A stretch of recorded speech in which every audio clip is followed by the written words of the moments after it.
Hello guys, good morning and welcome to our May Daily channel. For today's video, I will introduce to you this R-Top R oil hair kanang I don't know kung sino nakabutang tuwan ako siya gibasa pero nakita lang ako siya sa TikTok and ako siyang nagamit for how many days already. Nindot iyahang result guys, as in walay char. So usahay lang ko mag-promote og mga gamit kanang mga gamit nga feeling na ko makatabang sad siya sa uban. So ang ako ang buhok medyo patay na siya, dry na siya and all. So kinahanglan ko og something and kung makainomdom ko, tama ko sa ako paghinomdom, mineral oil lang among ginagamit sa mga mamagsuon sa una pero init siya sa ulo at the same time mura siya makakuto, no? And murag nawala naman siguro ang mineral oil or usahay na lang siya makitaan.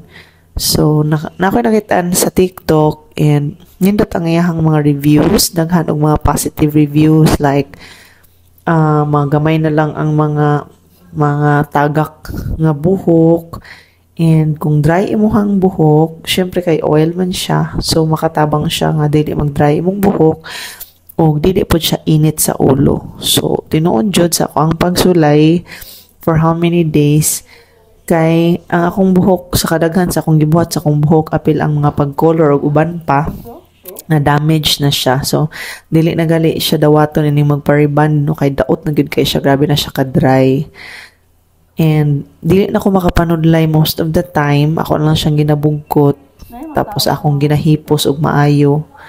Kay tungod sa ka-dry, ako na siyang ginahipos og maayo and maabtan lang siya gahapon guys, nakabugkot siya. Pero karon makalugay na ko sa ako ang buhok tungod ani nga product. So salamat kaayo kay nakita na ko ni may sa dilahang rider kay dali ra ma-deliver. And nakita na ko nga ang mga reviews dito dili gyud atik-atik, walay char. So kung ganahan mo ani, nasa ko ang TikTok shop na dito ang link, pwede ninyo tan-awon guys or i-search ninyo R-Top R. So mo na siya ang result kung mag-dry na ang mauga na ang buhok. Sa school ako siyang gina-check na ko siya ba. Daghan ang naka-appreciate kay balik og kanindot ang ako ang buhok kung patay siya sa una. Ako man nang giputlan guys para mabuhi siya.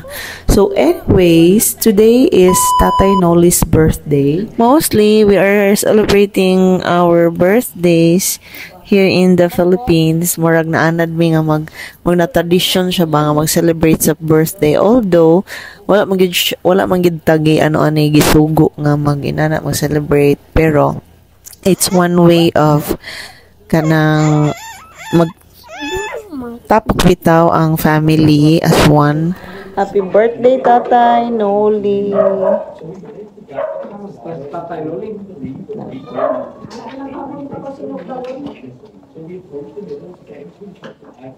Ang ato ang buhok na puno og oil sa R-Top R. Sunod kay sila guys, daghang kay November nga birthday celebrants. So na guys, no, say makalimot ko ba magatubang bitaw ko og camera kay feeling na ako kay nanamin lang ko nya di ko man kuno una so ginaayos pa na akong buhok nina kay actually nakabugkot siya nya karon pa na ako siya gibungkag og maayos. So mo nang wa ko nanudlay ana lang unya birthday ni tatay and sama sa akong giingon it's good to celebrate, no, kanang magtapok and suggestion pag na mga birthday celebrations para sa ani pwede ra jud kaayo nga naon tanay service. So it's ay high time nga maka-declare ka, maka-wish ka or maka-declare ka or maka-share ka sa imuhang mga life verses para sa mga kanang kuan mga nag-celebrate sa birthday. So bisan gamay ra ang handa like ana natay sinugba, natay watermelon, and ato ang pansit canton. Sure. Ato ang pansit giluto ni nanay. So bisag inana lang ka simple. Ang ngayon gapon nga magpasalamat sa Ginoo pinaagi ani mag-celebrate, no, kay mugali na nga atong life is just a borrowed one. Ato lang ni siyang giram, ang Ginoo nagpahiram lang ani, so dili ni siya atoa. So i-acknowledge nato nga sa matag higayon yung magdugang og katuigan sa atong kinabuhi, ang Ginoo ra jud ang able nga makahimo ana. So thankful si tatay sa iyang mga anak, bisag nasa layo. Si tatay ra isa diri sa amoa. iyang mga anak guys ug iyang family naa sa layo, pero salamat sa Ginoo nga wala siya gipasagdan og naapod permanente si nanay. Magtabang sa iya anytime og salamat sa Ginoo sa kabaskog sa iyang panglawas. Actually relative siya sa side na sa ako ang bana. So, dali lang sila sa balay, naghikayan na nga time. O, gitawag po na mo si Auntie Winnie o si Uncle Micho. Ilara po ng relatives. So, di pa ko nga nagtanaw sa ilaha, kay enjoy po sila sa ilahang mga panagtabi o panag-istoryahanay sa usa ka talad kananan. Charot. So, muna siya guys, no, nga ipatigbabaw yun nato ang paghinigugmaay, ang pagsinabdanay, o ang pagsalikway sa mga kaligot-got kasuko kay para nindot og hapsay ang relasyon sa matag usa ka kanang kuan relatives, no, as parente ana as kanang family mahimutang one in Christ. So ato'y pagpatigbabaw nato ang gugma sa Ginoo. Si nanay mag-pray siya para kang Tatay Noli, nindot kay ang mga declaration. Kinahanglan magpasalamat ta kay mo nay gusto kabubuton sa Dios nga magpasalamat ta sa matag tuig sa atong kinabuhi. Kay kundi ta magpasalamat ang mga bato may magpasalamat. Kita may mga buhi, di man ang bato buhi. Kita gyud magpasalamat. Praise the Lord. Hallelujah. Dalaygon og mahigugmaon kanamo nga Dios nining kagabihon ana kami atubang nining talad kananan. Dako ang among pagpasalamat kanimo Ginoo tungod sa grasya nga nagkaron sa among atubangan Ginoo. Bisan pang elemento niini makahatag kanamo kusog ug kabaskog sa umpang lawas. Bisan pa sinuli ugad iyang adlaw nga natawhan karon ika-60 pira to? 6 niya nga edad. Salamat sa mga tuig Lord nga imong gihatag Ginoo. Salamat bisan pa kaniadto among balikon paghinumdom sa mga kapobrehon Ginoo. Amo gihapon gipasalamatan tungod kay nabuhi kami ug nakaabot kami niining mga tuiga. Daghang salamat Ginoo sa imong gugma ug kaayo kanamo sa tanan nga panalangin. Di namo maihap sa among mga tudlo ang among mga pagpanalangin, among mga pagpasalamat ug pasidungog alang kanimo Ginoo. Tungod kay nasayod kami Ginoo nga ang tanang mga butang nagagikan gayud kanimo. Thank you kay Lord, thank you kay Lord. Bisan pa sa among panagkatigom karon, tagay kami kalipay, bisan pa ang pamilya ni Noli nga to sa layo nga dapit. Hatag isod silang kalipay Ginoo. Daghang salamat bisan pa silang kasing-kasing nga manggihatagon sa ilang amahan. Dungog ug himaya di alaman kanimo amahan sa ngalan sa buong bugtong manluwas Ginoong Hesus. Amen. Amen. Happy birthday to you. Okay na. Happy birthday Tatay. Happy birthday Tatay. Happy birthday. Ay, happy birthday Rema. Rema day birthday. Iya lagi gikan pa birthday ni Kuya Ethan, iya lagi daw. Kuya Baisor, iya. Happy birthday Rema Tatay.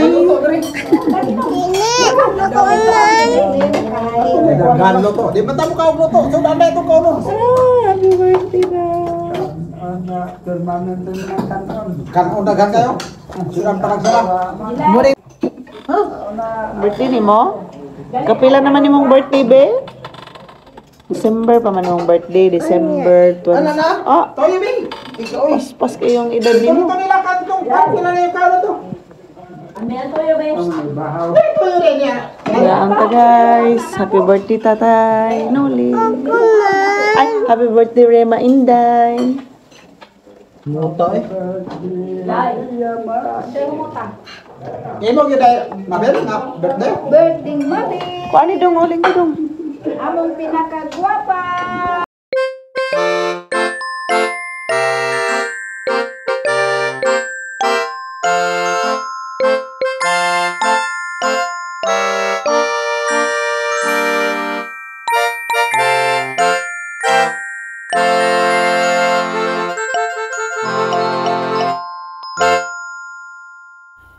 So, mao to guys, si Rema kay perminti niya birthday, gikan pa gyud anang November 5. Daghan kay sila nag-celebrate silang birthday sa bulan sa November. November 5 si Ethan, November 9 si Baishore, akong kinamagulang. Si Ethan, guys, kinamanghuran ako na si Baishore pod kinamagulangan.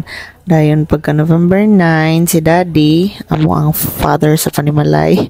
Tapos pagka kanidayan si Tatay Noli, November man ni siya. Dayon November 18, si Tatay Asis, katong amo ang tatay nga naglubog na siya karon.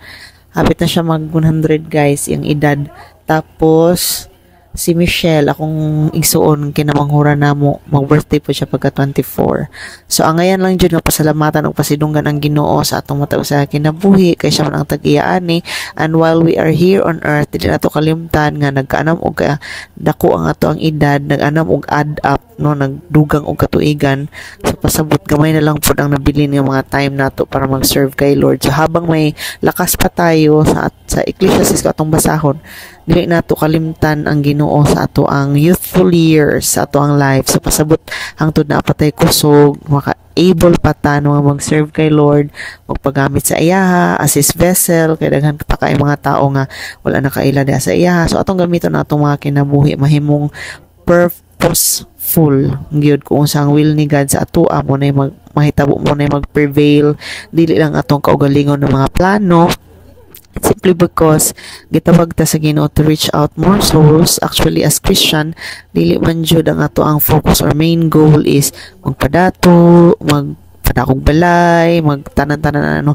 Kay kana siya tanan is ano lang na siya blessing, kanang gidugang na sa Ginoo. Sumala siyang gingon na seek ye first the kingdom of God and His righteousness, and all these things shall be added unto you. So kung giuna nato kung unsa ang kabubuton sa Ginoo, unsa ang katuyuan, unsa ang sugo ng kingdom sa Ginoo is all about power, and it's not a matter of talk, but kanang daghan og mga need ma-release gikan sa bondage sa kaaway, sa yoke sa kaaway. I don't know kung masabtan ninyo siya, not unless ma-open yung mga spiritual eyes, makita ninyo siya nga truth, and you will be free from all this. Kay sayang ang kaaway mag-blind man sa ato no, masuko kay ta kuno magwali og word ni God.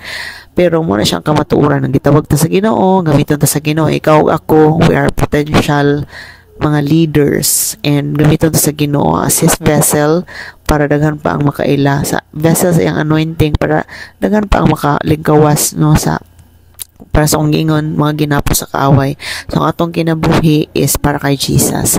Mo na nga ang word ni God ang ingon nga anang let everything that has breath praise the Lord. Now tay ginawa no, so ato siyang daigon kanang in everything give thanks, for this is the will of God in Christ Jesus concerning you.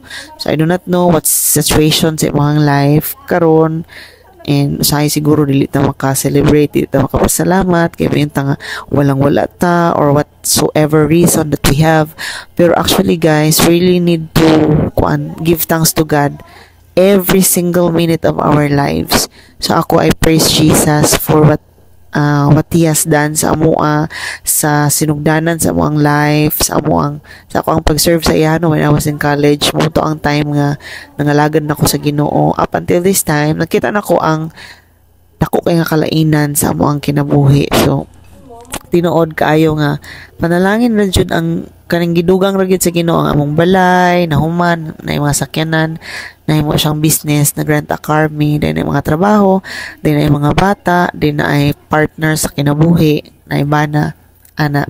So, daghan pa og mga blessings si Lord, like kalinaw, kalipay, no, na ay pinasahi nga joy sa pag-alagad, happiness, and peace labaw sa tanan. Dili kabayran, daghan kay mga dato, daghang kwarta, pero wala ang kalinaw, di mo katulog og tarong, sige gaaway, siglali, sining bingkil. Pero salamat sa Ginoo nga gihimo niya nga pinasahi og nindot ang ang mga kinabuhi. Siya ra gyud ang takos nga pasidunggan, kay among gi-acknowledge nga kung wala gid ang Ginoo namuhat sa amoa, dili may magmalampuson, dili may mauswagon, unya dili may magpabilin nga nahiusa dara sa Ginoo, tingali nagbulag na mi kung wala pa nag-intervene si God sa among life. Wala na mo siya gialaw nga mag-control sa among life, sa among marriage, sa among family, no mga bata, layo sa sakit kanunay, kay nag-obey man sa kabubuton sa Ginoo. Pamayon ng Ginoo mag-tithes, pamayon ng Ginoo nga mag-preach the word, okay, preach the word, and many other things. Kanang biyaan ni nga sala kay di ni maayo, nag-obey. Obedience is the key. gyud daghang mga sacrifices nga pangbuhaton nato para sa Ginoo, pero worth it siya tanan. Munang ipasinunggan ako gipasalamatan ang Ginoo again sa ato ang birthday celebrations. Dili na to kalimtan nga mahimong purposeful ang atong pag-celebrate sa birthday. It is to give honor and praises to the King, the source of life, Jesus, no? Walay lain ang Ginoo. Siya lang yun ang makabawi sa life, siya ang maka-extend sa life. Just like kung atong tanawon sa sa Bible, si Sikaya, ingnan siya nga, nakay sakit, mamatay na ka. So, ang imuhang kinabuhi karon kung baskog pa na imong lawas, bisag idaran na ka, pasalamati ang Ginoo, kay ang Ginoo ang naghatag ana. So, si Sikaya, masakit na siya, giingnan na siya sa prophet nga, mamatay na siya, maghipos-hipos na siya, mag-prepare na siya. Pero nagkuan siya, naghilak siya, nagampo sa Ginoo nga, Lord, remember all the things that I have done. Niya gusto niya nga ma-extend ang iyang life. So giang gipangay sa Ginoo, extensionan sa Ginoo ang iyang kinabuhi. And true enough, wow, gi-extend sa Ginoo 15 years ang iyang life.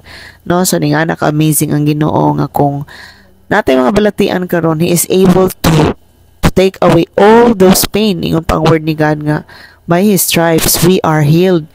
Pero muna mga igsuon nga atong commitment dapat dira sa Ginoo, magpagamit gyud ta samtang napatay gininhawa, magpagamit, complete surrender dira sa ato ang buhi nga Dios.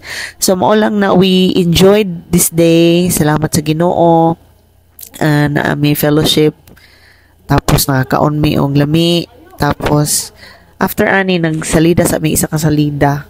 Kalimot ko sa title, pero among gipatanaw sa salida si Uncle Micho para makarelax sila.